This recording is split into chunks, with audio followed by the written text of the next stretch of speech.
Well, hello again. Welcome to Horror in Detail. Today we are going to share Wendigo encounter stories. First story. This story was shared by you/OKU9707, so credits to him. This is why I never hike alone.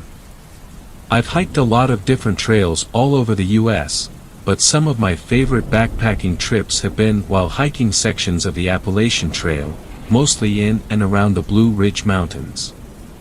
I have lots of other friends that enjoy backpacking in the same area, and we often swap stories of our adventures.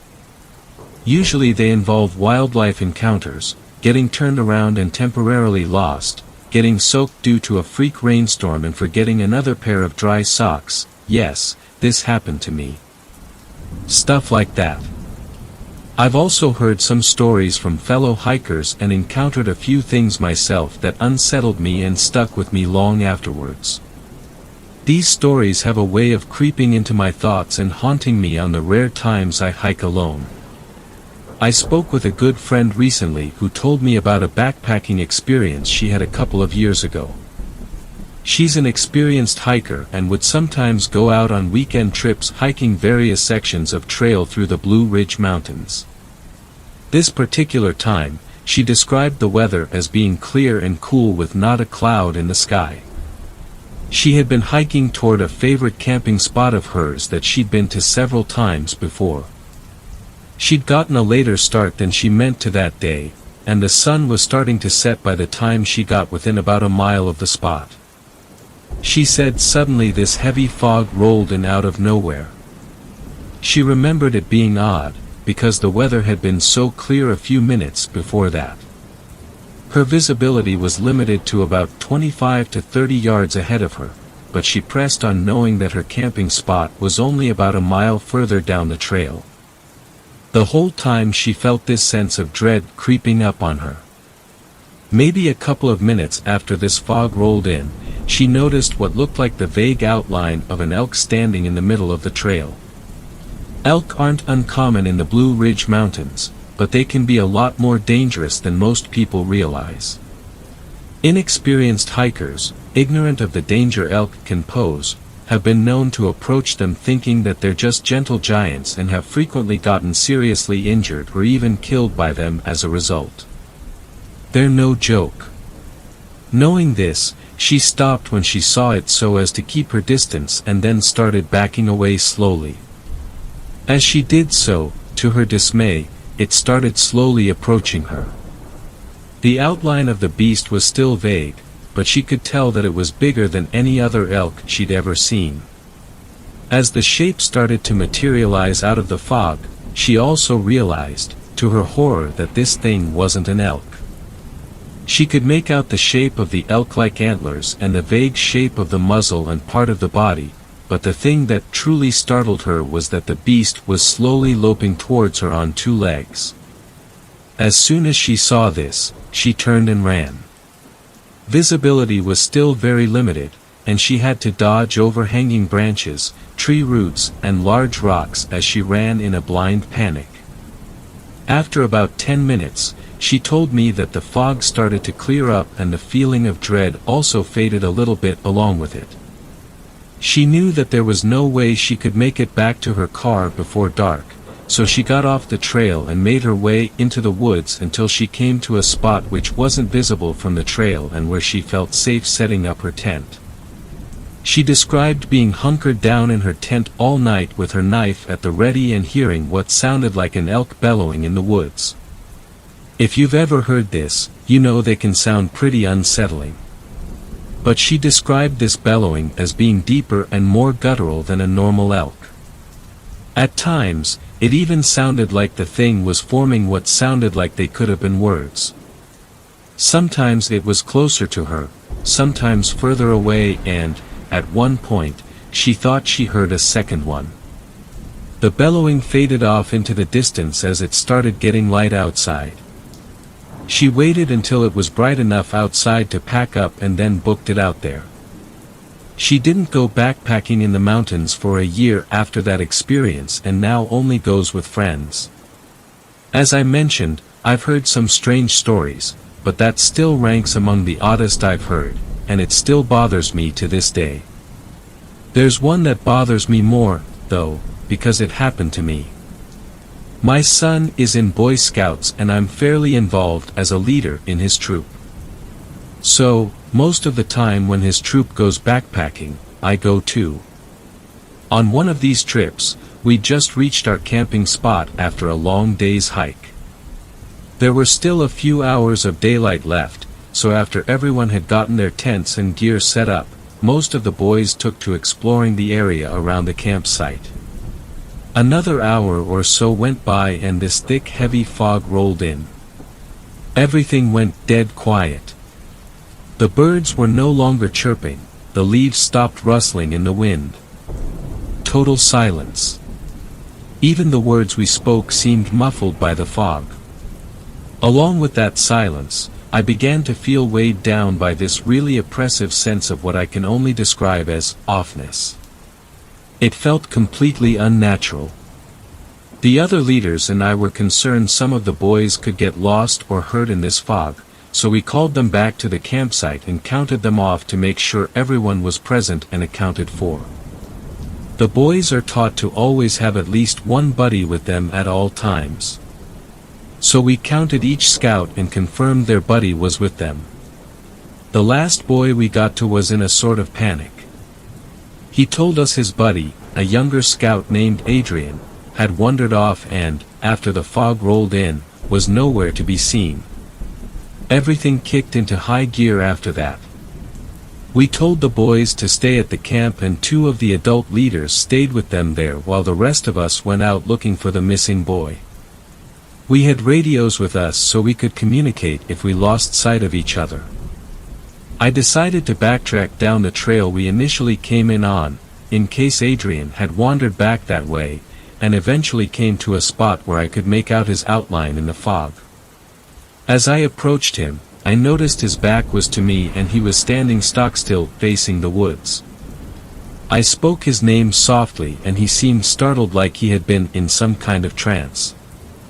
I asked him what he was looking at and why he'd come back down this part of the trail. He looked up at me with an expression that was a mixture of bewilderment and worry and told me that, when we'd first passed this spot while we were hiking in, he'd heard what sounded like soft laughter and voices deep in the woods. He came back to investigate thinking it must have been coming from another campsite. It made sense, but it didn't explain why he'd just been standing there staring. As I pressed him for more answers, he hesitantly told me that shortly after he'd started down this trail, the fog had rolled in. He wasn't aware that his buddy wasn't with him, he was more interested in finding out who was in the woods. When he'd arrived at the spot, he stopped to listen. As he had been standing there trying to see through the fog, he noticed a very tall, he heavily emphasized the word very, pale man peering out from behind a tree at him while also being partially obscured by the fog. As he stood staring, Adrian said he noticed more people scattered around the nearby trees also peering at him. Not saying anything, just peering at him with blank expressions. He said that one or two of them had made slow hand gestures like they wanted him to come over to them and he had suddenly felt very tired. That was when I'd found him and startled him, bringing him out of that trance-like state. I looked around and didn't see or hear anything. No birds, no insects, and definitely no people. There was just us and that heavy, oppressive fog. As I started to glance back down at him, I caught a tiny movement out of the corner of my eye. I looked up and for one brief moment caught a glimpse of one of the people he described. He was staring at us with a blank and hollow expression as he backed further into the fog and melted away. If you've ever been to an open casket funeral, you know how the person you're looking at in that wooden box looks so much different than they did in life. They look more like a wax figure straight out of the uncanny valley. That's what the face of that man reminded me of as he was engulfed by the mist. I stood in stunned silence for a moment. As soon as I snapped out of it, we hightailed it back to camp and I radioed the other leaders to let them know I'd found the missing boy. Eventually, the fog lifted, but the disquieting feeling I felt earlier remained. I still feel that same sense of disquiet whenever I think about that freakishly tall man and his blank, uncanny stare. It's stories and encounters like that that haunt me when I'm backpacking through the mountains and, just like the friend I mentioned earlier, I never go alone anymore. Second story. This story was shared by you/man, so credits to him. Been having weird experiences around my house. Could this sound like a Wendigo? First off, this is what happened last night that really freaked me out. I have a back door in my room that leads outside to my backyard.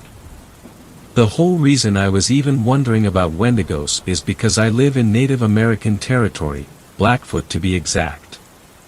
My house is also kind of located more rurally. I'm very close to the woods/mountain range.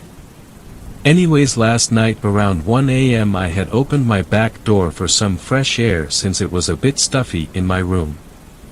I stepped out for a sec to smoke a cig real quick, and then probably about 50 feet away I heard something that I can really only describe as sounding like an Aztec death whistle, followed by 2 thumps on the ground. Yeah, that freaked me out, so I ran back inside real quick, lol. My cat, who was laying on my bed, looked absolutely terrified as well. Her eyes were huge and she was just staring outside. I turned on the lights and went to look, and there was nothing there. Note, there's no houses behind mine, it's just the woods/mountains.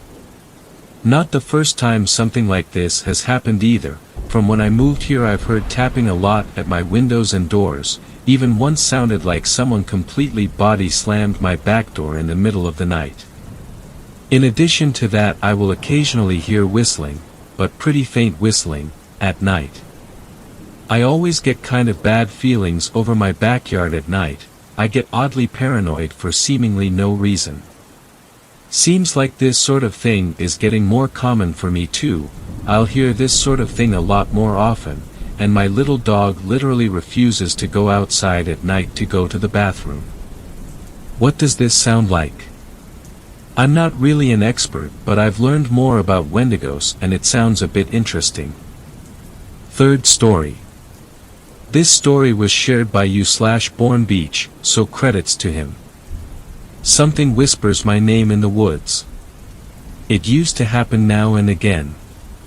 I first remember hearing it when I was just a boy, maybe 6 or 7 years old. I'd been on a stroll through the woods with my mom and her boyfriend, cutting through the park to get to an ice cream shop on the other side of town. "Freddie," the voice said, quietly like a whisper. At the time, I thought it was just my mom's boyfriend, now ex, playing a prank on me. "What?" I asked him. He shrugged. Didn't say anything. The second time it happened I was 10 years old. My school wasn't far from the forest, and occasionally we do our physical education classes out there. This particular time, we were playing capture the flag. I was the flag keeper and exhausted from running, so I found a small spot away from the action to catch my breath. The flag was stuck into my belt on my waist, so I couldn't just grab a breath anywhere. It was easy to steal if somebody was quick or quiet enough. It just so happened one kid, Ryan, thought he was that quiet. Honestly, I wouldn't have heard him either. He was nearly on top of me. "Freddie." I jumped at the sound of my name and Ryan lunged for my flag. Before he could reach me though, I bolted. At the time I thought that maybe Ryan called my name to rub in his impending victory. Like a, "Aha Freddie. Got you," sort of thing. As time wore on I learned that wasn't the case. The voice called out to me more frequently. When I was in high school, I got a job at a movie theater on the other end of town. The quickest route to get there was, you guessed it, to cut through the forest path. I walked it alone, and often. The more I did, the more the voice would whisper my name. Soon, It was whispering my name at least once every time I walked through the woods. "Freddy," it would say, and I'd stop and look around. When I wouldn't see anybody, I'd turn and continue on my way. This might sound a little silly, but I sort of got used to it. I guess maybe I just didn't want to think I was losing my mind, so I never told anybody about it. Being the kid that heard voices wasn't exactly a badge of honor in high school. Plus, I like to think that maybe I just had some kind of special connection with the woods. Like some spiritual hippie thing. I was 17 years old when the voice terrified me. I'd been leaving a late shift at the theater, one much later than I'd ever done before, and had an exam I still needed to study for the next morning. As much as I didn't want to cut through the woods after dark, I didn't have the money for a cab and the buses had stopped running. So I went through the forest. I'd walked the path 1,000 times before, why should tonight be any different? It was quiet at first. Only the wind and the swaying trees greeted my ears. Now and again I would hear something moving in the brush, but it was always easy enough to dismiss as a squirrel or raccoon. After all, I was in their territory. They were probably surprised by me. My heart jumped at the sound of my name. "Freddy," the voice said. "Jesus!" I snapped, not expecting it in the dark. I took a deep breath and told myself to relax. "It's just you," I mumbled to myself with a chuckle. I walked for a few more minutes when I picked up on the faint sound of footsteps behind me. Was somebody else taking the shortcut? I turned around, peering into the inky dark of the forest trail. While the moonlight was enough to make out the path directly ahead, it was tough to see much further than 10 or 15 feet. I pulled out my phone and turned on the light, casting it over the trail. Nothing. Just wood chips and a stray candy wrapper. I pocketed my phone, pulled my jacket tighter around me, and continued on. This time I picked up my pace, moving at a fast walk. "Freddy," the voice said again, this time less airy, and more forceful. I ignored it, continuing on my way. I just wanted to get the hell out of those woods. It's hard to explain, but I'm sure you felt the same impulse now and again. The sensation that you aren't safe. I felt it in my gut. My body was telling me to leave as quickly as possible. The voice repeated my name, its tone shifting lower, then higher. It sounded unhinged, like an out-of-tune instrument. I'd never heard it repeat my name so often in such a short span of time. "Freddy," it sang. "Freddy. Freddy. Freddy." I broke into a run. "Freddy." It screamed, and footsteps thundered behind me. My mind went blank, my body acting on its own. I ran as hard and as fast I could. The voice screamed my name over and over again, its footsteps closing in on me. I shouted for help, my voice cracking. "Freddy!" It shrieked from right behind me. I pulled my phone out and frantically dialed 911. I wasn't sure any longer that I could outrun this thing, whatever it was. I needed help. Desperately. The phone beeped and I heard somebody answer on the other end. 911, what is your emergency?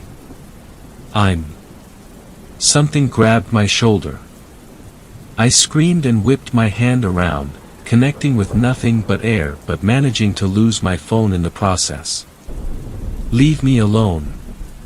I screamed, throwing everything I had into my sprint. My lungs felt like they were on fire, but I knew the alternative of stopping would be far worse. I heaved breath after painful breath. Tears streamed down my face and my legs burned with exhaustion. I was going to die. I knew it. Then I burst out of the woods. I didn't stop to catch my breath. I didn't stop to look behind me. I kept running until I reached the nearest neighborhood a couple blocks away. That night I took the long way home, sticking to the best lit streets and only those lined with homes. The voice, whatever it was, didn't follow me beyond the tree line. I'm home now, breathless and still trying to calm down. My mom's not here. She's still at her late shift at the hospital, but I'll tell her everything when she gets back. In the meantime I contacted the police and they're searching the forest. I don't know what it was that was whispering my name for all these years, but I know one thing, I'm never going back into those woods again. Shit. 1 second.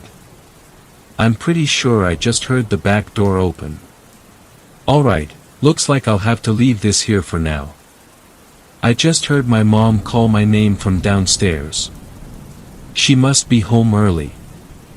Fourth story. This story was shared by you/deadgirl1367, so credits to him. Wendigo or Skinwalker, not sure. Immediate help please. My fiancé's farm has had a problem with whatever it is for years. However, it really hadn't been an issue as much as a presence. Like having a cougar on your land. You know it's there and could attack at any second. But it just doesn't. Our home is old, BTW. Very old, and 2 of the beams in the basement are made up of giant logs that may have come from the woods behind the field. So anyways. The first time its presence was seen, I was on the phone with my guy and he was sitting in his mom's car at night. We were teenagers then.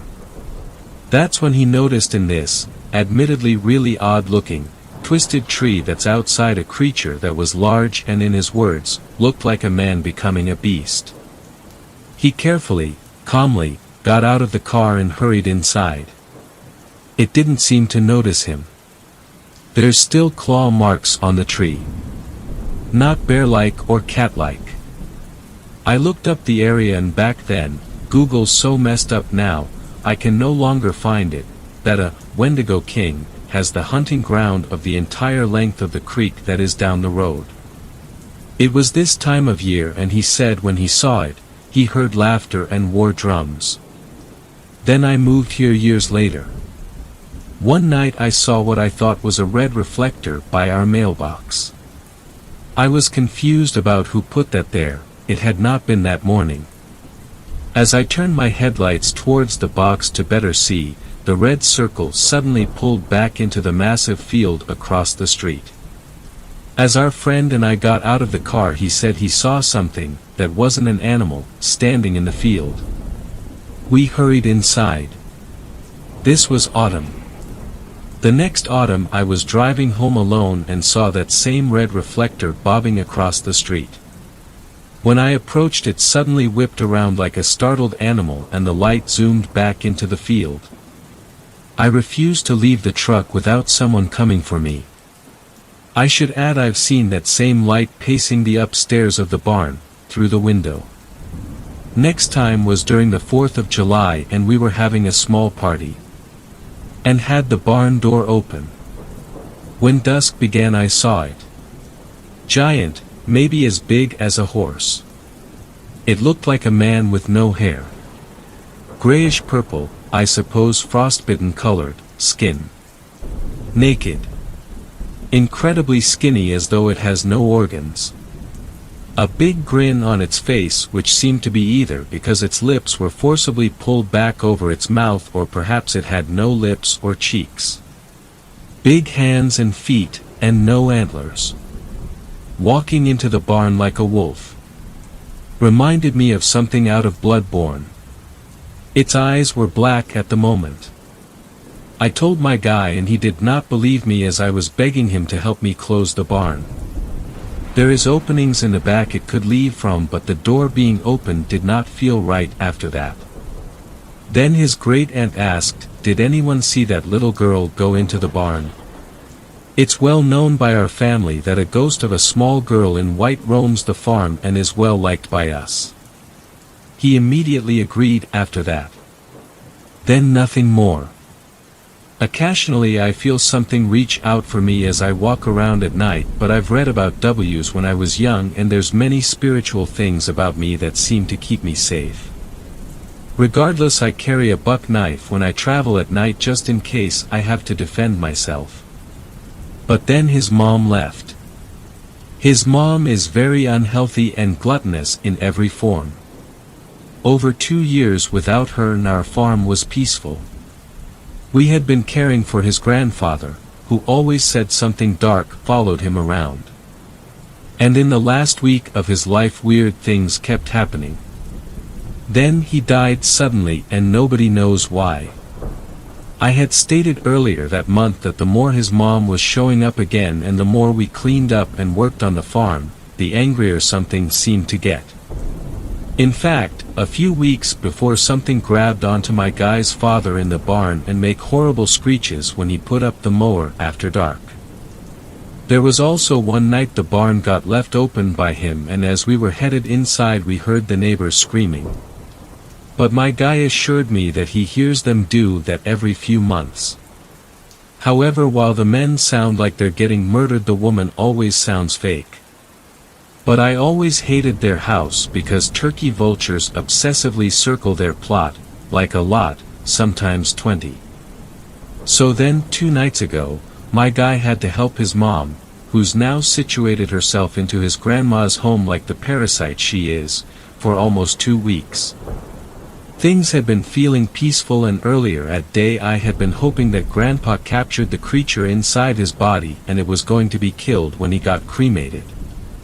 Well, then they heard the lady neighbor screaming. Repeatedly. Inhumanly. From our pond. Before that they thought they heard a sound like a cat growl as well. Well, now his dumb mother is going around personifying it as she and saying she's a witch, but that she's nice and spoke to her and she don't mean no harm. I've been a practicing white witch my whole life. That is an evil spirit. She's a fool. Furthermore, as she was blabbing that to my boyfriend's sister who was driving home at night, a deer suddenly exploded out of nowhere and destroyed her car. This sister was wanting to inherit the land around the pond. Mid-May we had also had a deer jump in front of us so fast it seemed impossible. Biggest deer I had ever seen and impossibly beautiful looking. Thankfully many people stayed with us while the cops got there. But ever since she had been visiting the last month, worse and worse things have been happening. Which brings me to today. To me, myself. My guy was gone early today to help his uncle out. I was sleeping alone for the first time in months. I had a nightmare. It was that you sent me home from the food pantry because you had more stuff to do, but it was night. So I parked near next door because the food was for them and got out, and suddenly your mom came out from behind the house and was talking to me, and I was just trying to get done quickly. But then I realized the whole time she was over I couldn't quite make out her face. So I started turning my flashlight onto her, and your mom was like, "Oh, honey, now you don't want to do that." And when I did, it was like seeing a refracted shadow. Like behind this vague silhouette was the appearance of your mom's hair and hands and feet, but the shadow was in front with this incomplete appearance of her in the back. And when I realized what it was, my heart stopped and I started slowly backing up to their porch as this terrifyingly powerful man's voice said, "You don't want to do that." Before my head erupted with terrifying music and that voice laughing maniacally, enough to drive someone insane.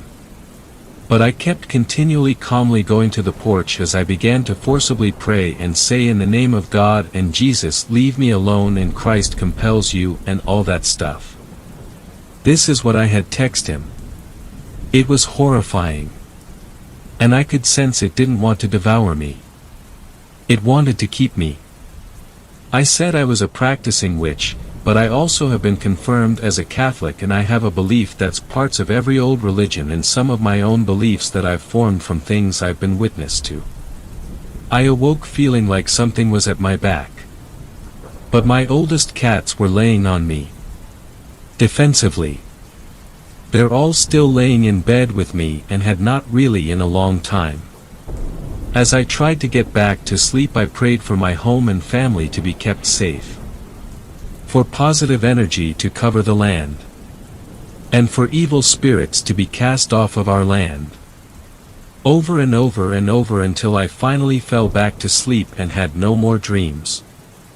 I have the most knowledge of mythical beings. I sing many songs while I work outside, including Cherokee songs. I work the land the old-fashioned way.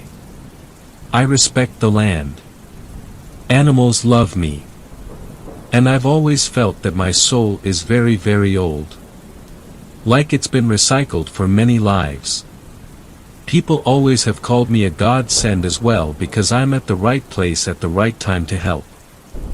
I don't quite know what it wanted of me, but it didn't work because I'd previously been visited in my dreams many times by a demon who insisted my soul belonged to him, only for me to deny him each time. This being when I was only a teenager. What I need is help to keep it off our land. At this rate my guy's mom is going to be killed by it. Or bring it closer to us all with her horrific miasma of an aura. I was already planning on planting sage and smudging the house as well. I've previously done so before. But if there's anything else we can do, I'd appreciate it. Any help at all. And I also know its hunting ground is indeed as vast as the creek is because a coworker who lives at the other end, we're near one ending point, caught it on video when he was walking at night and showed me. Its eyes looked like the red reflector I kept seeing. It seems to like to rest in our barn. But it's always been that we leave it be and it leaves us be. Please help. I downloaded the app so I can easily check back. Only serious answers please. I know there are skeptics to many things, I respect everyone's opinions and personal beliefs. But this is very serious. Also I should add that as far as I know there are no reservations around here at all. But that his great-grandfather was part Native Americans. Do not know what tribe. Thank you for any assistance. This has been over the course of roughly 10 years by the way. Fifth story. This story was shared by you/freespirited92, so credits to him. Wendigo in New Hampshire. Husband and I had a weird experience. We live in NH, on 5 acres of property. Moved here last year. My son and I always walk on the property, half cleared, half wooded trails. The past month our walks have felt different, just a weird sense I have felt. Cat has also been heightened in behavior, not that it is relevant. Since that feeling, I've started keeping closer to the house. Last week I went out in the afternoon, was hearing animal noises, odd for the time of day. I thought I saw a deer in the woods, but in the past month all animal sightings which used to be daily, deer, turkeys, fox, had subsided. So I thought, oh maybe deer are back. Told husband about it, and we just figured we'd keep an eye. Forward to yesterday, husband and I put our son down for the night, and while in the from room, we hear what sounds like coyotes, but high-pitched, more amplified sound than we had heard before. Not a usual noise. Didn't think much, until husband went to lock up for the night. He does a quick yell of my name, we both look out the slider door, and see a large figure out at the tree line. Husband grabs gun and flashlight. As soon as that clicked on, it was gone. The only image we saw was probably 7 foot tall and lanky figure, upright, and all dark, as the moon was under clouds. We basically had our stomachs drop. I am now not going outside with our son, far at least, and have saged our house. Could it be Wendigo? Mother-in-law jumped to that, apparently she heard folklore growing up. Sixth story. This story was shared by you/Kira Jasmine, so credits to him. The Wendigo Runner. It was 2 a.m., we were coming back from a long trip. We, being me and my friends, Jack, Gail, and Tim. Jack was driving while we were resting, but I could never get comfortable, so I ended up staying awake and talking to Jack most of the time. I remember we got pretty silent, so she turned on the radio and let me play some music. I tried to keep the music gentle since the others were sleeping. As we were driving down the highway, it was abnormally empty for being 2 a.m., we were near a factory that lets out last shift employees around that time, so we thought there would be a little more traffic. Guess not. I was just resting my eyes when I heard Jack step on the gas. I looked up and saw the form of a Wendigo run across the road, and I knew Jack had seen it as well. It didn't help us that we just got back from a paranormal adventure to some haunted places. Neither of us talked, but both of us saw its form, though very dark and blurry. It had long, lanky arms and legs. It looked a lot like a starved human that had somehow mutated into a monster of a sort, and since Wendigos are pretty common this time of year, there was no mistaking it. Brushing off what we had witnessed to calm ourselves down, not too further ahead there was a body in the road. I remember telling Jack to just run it over. I've seen this scenario play out in my head about 100 times and it always ended bad. The others woke up when we stopped and began panicking. We got Gail to get out and see what was going on. It wasn't too long before he motioned us to come out, but he didn't see what Jack and I had, so we were a little more cautious. When we got out, I heard some slight moaning coming from the corpse when it moved. As I got closer, I realized this corpse was actually just barely, alive human. I couldn't really tell the gender because in appearance, their body was gruesomely mangled. I could see parts of their intestines hanging out and their face was scratched and bruised. There were bite marks on their side and they were covered in the same blood that had pooled in the spot. Most of their clothes were torn but baggy enough that skin had barely shown. I thought they were dead at first, but when the body moved slightly and groaned, the first thing to come out of my mouth was, "Do you need help?" They did it, is all I heard. I was beginning to realize the situation and panicked. I turned to the others. Tim had took a spot over on the side of the road and Gail was in shock. I knew Jack the most, so I snapped him out of the blank face he gave and asked him what we should do. "I'm not sure, man. We should probably call 911. I glanced at my phone, no signal. I called over to the other two, they both said they had none either. What do you do in this situation? We had no idea where to go from there. I started looking at the wounds to see if I could help at all, but there was no chance of this person surviving. There was a lot of groaning when Jack and I had picked up the body and moved it as gently as we could to the back seat. Some more of the stomach had exposed itself, so we covered up the body in a blanket. Jack and I got in the back and sat there. Tim and Gail moved to the front and started heading to the nearest hospital. "What's your name?" Jack asked. The body had responded with, "Sam." In a very hoarse and low tone. I had wondered if their lungs were collapsing. They began to spit up blood. I grabbed a jacket and wiped the blood off their mouth with a sleeve. "You said they did it. Who exactly did this to you?" I asked, not caring about the fact these could be their last words. "The Wendigos.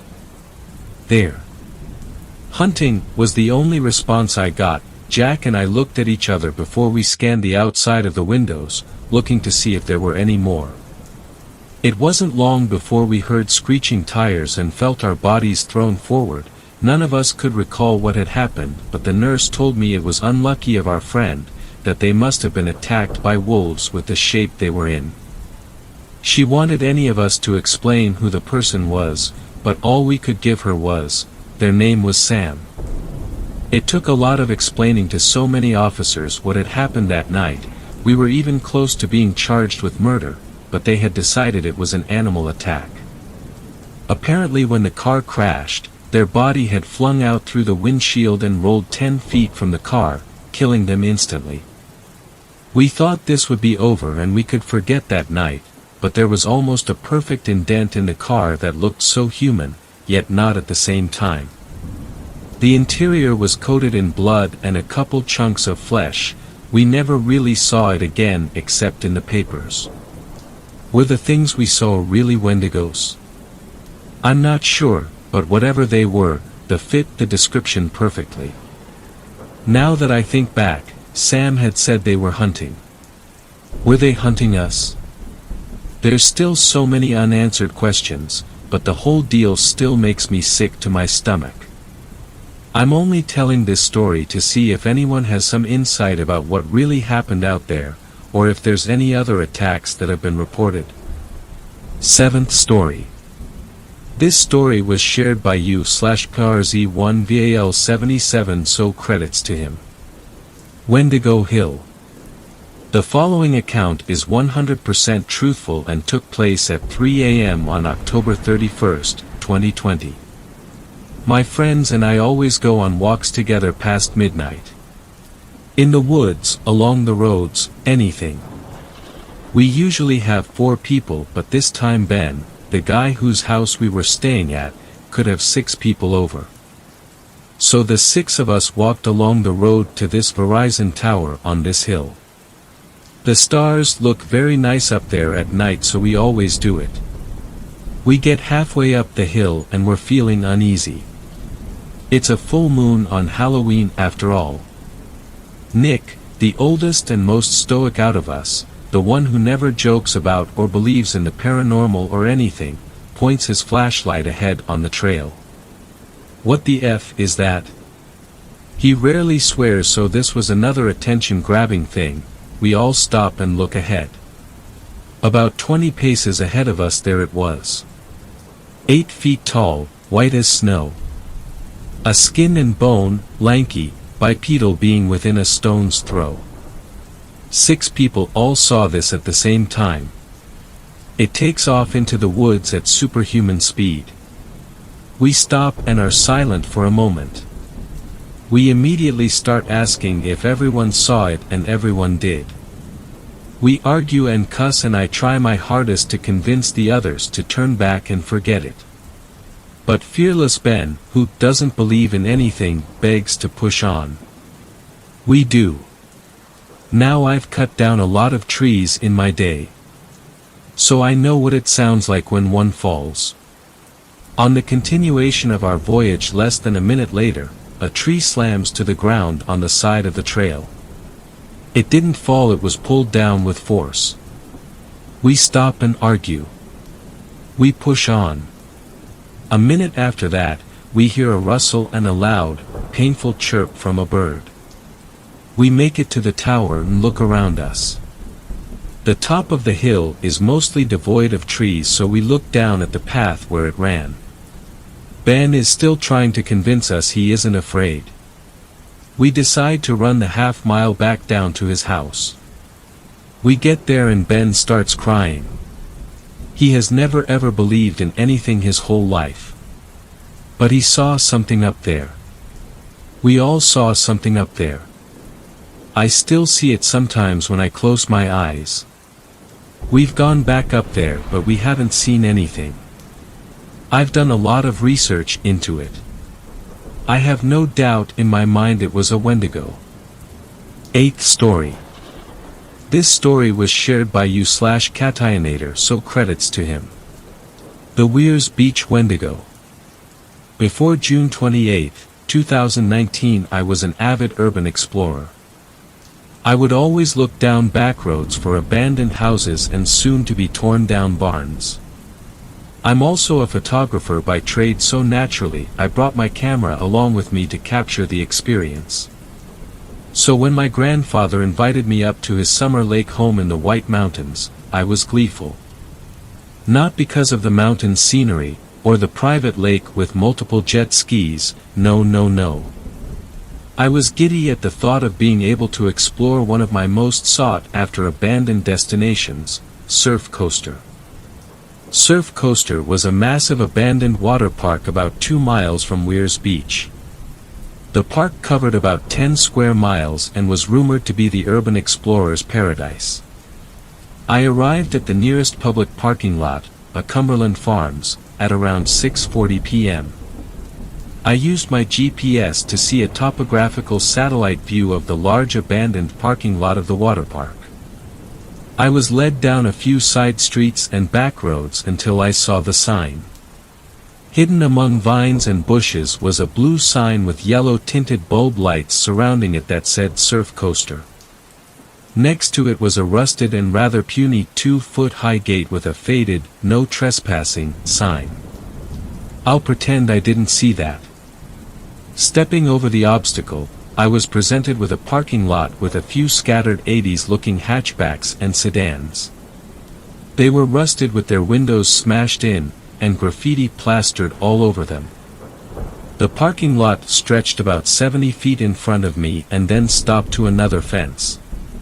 To my right there was a wooden fence, and to my left down a step hill was an urban explorer's dream.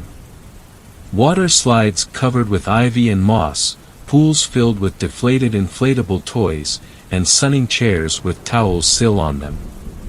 As I started down the embankment, I stopped at what must have been the ticketing booth. Inside the ajar door was a small room consisting of a chair with a comb on it, an open cash drawer underneath the counter and a roll of tickets behind the chair. As I stepped inside, I noticed something in the open cash drawer. It was money. Water-damaged money. I gently picked up a 50 and held it up to the golden hour sunlight to see the blue security strip running down the bill. It was real. Why in the world would the company leave money at their closed park, I thought to myself. Placing the bill back in the drawer, I continued down the hill. The next 2 hours were fairly standard for urban exploring: chipping paint, dirty water, rotting wood, all except for one small detail. The towels. On most the lounge chairs by the large pool were people's towels. As if they had just left them. I thought nothing of it and ignored it. After I had seen the last enormous moss-covered water slide, I only had one more place to go. The bathrooms. Now at this point in my adventure, the sun had already set, and a cool breeze was making the hairs on my arms stand up. As I traversed the crumbling pool deck to the hillside bathrooms, I noticed something odd: the bathroom doors. The doors were rusted steel with large locks on them. When I got there, I was right. Large rusted locks were holding the bathroom doors shut. But why the bathrooms? I wanted to explore them, but they were built into the hillside and were mostly underground, so there was only one entrance. As I looked around for a rock or some heavy object to try and dislodge the locks, I realized that the ground surrounding the bathrooms were scattered with bullet shells. They were still shiny, and using my scarce weapon knowledge, they looked to be .30 caliber rounds. My stomach turned as the park could actually be closed due to an active shooter or terrorist. Wouldn't that have been on the news? I mean, that's a big deal. I settled myself as they could have just as easily been rounds fired by some rednecks who used the water park as their gun range. It was New Hampshire after all. I soon found a rusted fire extinguisher and successfully knocked the men's room lock off. Inside was an assortment of more towels, swim goggles, duffel bags, and dried-up sunscreen bottles. The whole room smelled like vinyl for some reason, and I could barely snap a few pics before bolting out of there. Odd that they would lock that up, but it could serve as a home for homeless people or drug dealers. I was just going to skip the women's room, assuming it would be more of the same. But then the thought hit me: what if it was something else? What if it was the same? I had to know. After retrieving the fire extinguisher from the bush, I threw it into I knocked off the second lock, and opened the heavy door. A blast of air hit me. There were two things wrong with that air. One was the fact that it made me as cold as I had ever been, and that it smelled like a rotting animal. I stepped out of the way to let myself warm up for a few seconds. I saw a good photo opportunity there with both doors open, so I took it. Setting my shutter speed to capture the light just right, I was about to take the photo when through the viewfinder I saw something that made my blood curdle, movement from inside. There was a grayish-brownish movement coming from inside. I dropped my camera and froze in fear. The faint lighting the full moon gave was enough to reveal the creature that slowly emerged in front of me. It was crouched down to fit inside the doorway, so I could only guess it was 9 feet tall. Its face was that of a wolf and it had teeth that jutted out of its lips. Its fur was greasy and slimy, like that of a dog's saliva, and as started at it let out the most terrifying sound I have ever heard. Its wail was high-pitched and raspy at the same time. Adrenaline rushed through me as I turned to run back up the cracking stairs to the hill. My feet pounded on the moist soil as I neared the parking lot. I glanced over my shoulder and only then could I see the complete mass of the creature. It had to be at least 10 feet tall and its strides on all fours told me I had to run faster than I had ever run before if I wanted to live. So I did. I ran all the way back to the main road and all the way to the gas station, all while listening to its ear-piercing wails grow farther away. I practically dived in my car and nearly stalled it trying to peel out. I drove the 2-hour journey back to Lincoln with my foot to the floor most of the ways. Even though I'm back in civilization I still don't feel safe, and I regret going there. I also regret dropping my camera. So if anyone wants a Canon 1DX, check the abandoned bathrooms at Surf Coaster, but beware of the Weirs Beach Wendigo. 9th story. This story was shared by you/The Silent Observer, so credits to him. There's an alien in the woods. Every dog owner fears the day their dog runs off. For me, living in a small rural town, it was a break-in. Some idiot high on narcotics and desperate for more drug money to feed his high. He smashed our living room window and blundered right into my dog Roscoe. Roscoe is a fully grown German Shepherd and doesn't take kindly to intruders. By the time me and my wife had gotten downstairs the man had stolen a purse and made off with more than a few injuries. The biggest problem? Roscoe was still chasing him. I took my double-barrel shotgun and told my wife to stay and call the police. Then I took off after the two. The three of us ran clear across my entire farm and into the adjacent forest. One of the benefits of living in the middle of nowhere is that the nights are a lot clearer. Many a night have I spent gazing at the stars and committing to walks in the bright moonlight. Tonight was not one of those nights. One of the downsides of living in the middle of nowhere is that when a new moon strikes with clouds in the sky, you can't see anything. In my haste I had neglected to bring a flashlight. I had to rely on the sound of barking, running, and snapping twigs to get by. It wasn't enough. Pretty soon I had stumbled my way into being lost with only a vague direction to continue my pursuit. It was then I started to hear something else. A repeating click echoing through the trees. All the animals that made that kind of noise were asleep, and it was far too deep and powerful to be a bat. The sound was concerning, but nothing compared to what I heard next. Roscoe's barking started coming from two directions. It was unmistakably his voice, both of them, but one was moving fast. Even with the trees in the way I could tell this thing was moving at least as fast as a fully grown elk running through an open field. Roscoe started to respond, and after a quick back and forth the panicked intruder started to catch on. I can't even imagine what his coked-out brain was thinking at the time. 2 dogs. After a botched robbery. It was no surprise when he began to shout profanities, but those profanities were cut off almost immediately. There was no scream, just a crack and silence. My dog had a very different reaction. His aggressive barks had turned fearful, but Roscoe too went quiet after a yelp and a thud. As for me, I was angry. I didn't know what the hell was going on, but I did know that something hit my dog. It didn't matter if it was a bear out for a late-night snack or a Wendigo. I was gonna pump that sucker full of lead and get Roscoe out. I burst onto the scene screaming obscenities and threats that would have made my local church bar me from entry. No bodies. No sign of life. Nothing but a giant splatter of blood covering an entire tree trunk. I continued.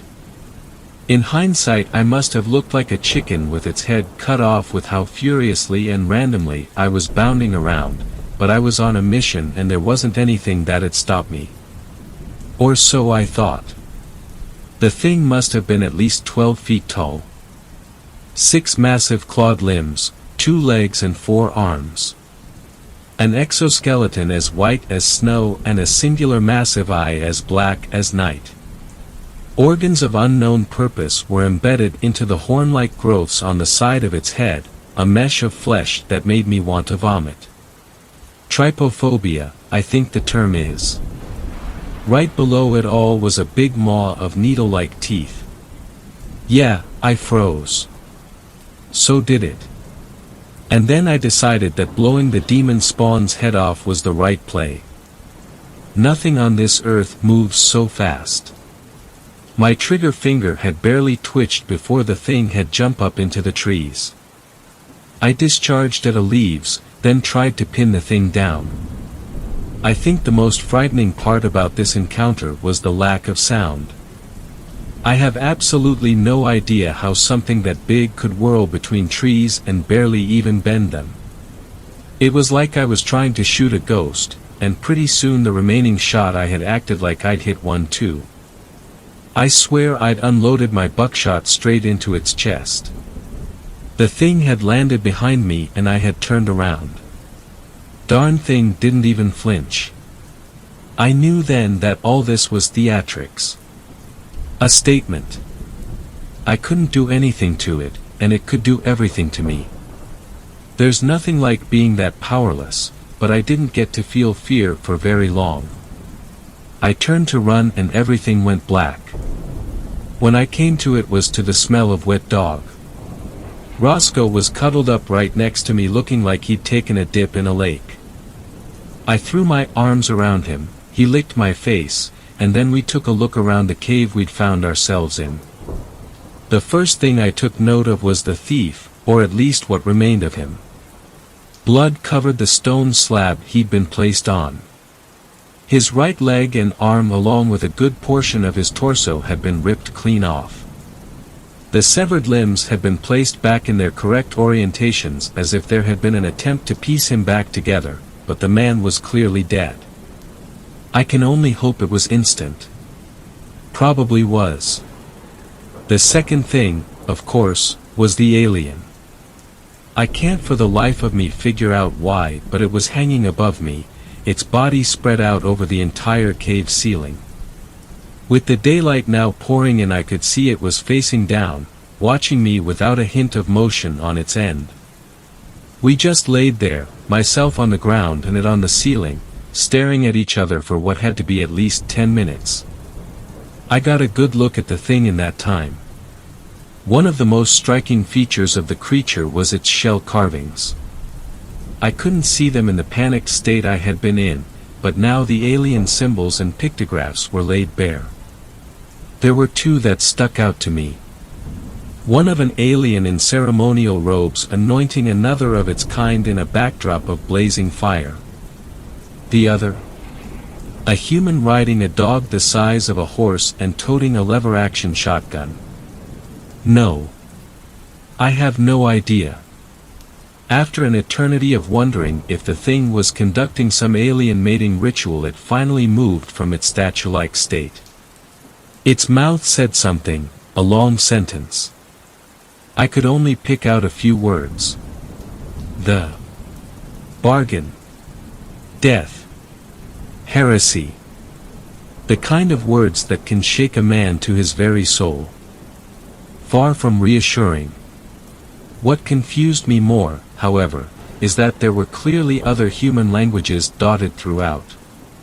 I could tell the alien spoke with a confident fluency, but what he was saying was a patchwork of foreign and understandable words. Variable word spam, if you will. I just asked what the actual hell it was in return. After a bit of back and forth, the alien caught on to what I was saying, and in a perfect mimicry of my own voice mused about me only using one aspect of human common. It then apologized for the thief's death, stating that it was used to humans being more sturdy. I had no idea what to say, but it didn't seem to want me to say anything. It slowly climbed down from its perch, never breaking eye contact as it did so. The alien cleared up who the intruder had been, clearly making sure he hadn't been a friend of mine, before asking me a favor. Keep people from snooping around. Apparently it had deduced I was just some random Joe and didn't see a point in being hostile. It would let me go as long as I promised to dissuade people from poking about in its territory while it acclimated to old Earth. Yeah. Old Earth. Seeing no other option, and wholly incentivized to not let anyone near this thing, I agreed. The alien then reached across the cave with its long arms and picked up my wife's purse from behind the stone slab. I noticed it was speckled with blood and dirt as it was dropped into my lap. Roscoe smelled it, seemingly not even bothered by the giant in front of us. The specter said that it had been told long ago that warm water and dish soap would do the trick, then sent me on my way. When I got back, I learned pretty fast that a good 9 hours had passed since I'd run off into the forest. I told police that I'd shot the guy, but he'd gotten away, dropping the bag in the scuffle. Then we both had encountered a late-night bear. Yeah, it raised some eyebrows, but it worked for the time being. My wife knew better, of course. That woman always could tell when I was spouting malarkey. I just don't know how to tell her there's an alien living in the woods. I'd sound nuts. It's really put a healthy dose of concern in her mind, and now I can't get away from the questions. Roscoe is just going on like nothing happened. You'd think with someone breaking into our home he'd be a bit more alert, but no. He's completely aloof to an unnatural degree. And the bag. Oh, the bag. I washed the thing. Wanted to do it personally, partly as an apology to the missus. It had a note inside. Call me heresy. It was scrawled in perfect cursive. Now when I look out into that forest, I can't help but feel like heresy is staring back at me. I've got every question in the world and no answers. If I try and tell the government, I'll be labeled as crazy. If they believe me, they get ripped to shreds before I meet the same fate. If I don't do my newly found job, I go missing. If I post about it to the internet, well, I don't know. I guess I'm looking for advice from strangers who don't even know me. All the locals. I care if they think I'm crazy. You guys? Not so much. So tell me. What the actual hell am I supposed to do here? 10th story. This was shared by you/necessary, and 775, so credits to him. The time I saw a Wendigo outside my house, true story. This happened a year ago. I still haven't told many people about it because it still shakes me to my core. I was home with my dad. We live on the outside of town near miles of deep dark forests. It was around 11 p.m. My dad had went to bed, but I sat out in the living room and watching a movie and pigging out on some food. I got up and walked down to the restroom. While walking down the hallway I noticed that outside was really quiet. There were no coyotes howling and our cows weren't mooing either. It was strange, but quickly just forgot I did my business in the restroom, and while I was washing my hands I looked out the window to my right. It is about 7 to 8 feet off the ground. I saw what I thought was a face. It looked pale and like it had half of its face just gone or rotting. Of course I thought it was just my eyes playing tricks on me, but then the motion sensor light turned on and I saw it in all of its ugly and scary glory. I looked at it while it looked at me. I stood there staring at it. I stood like that for so long it could have been minutes or an hour.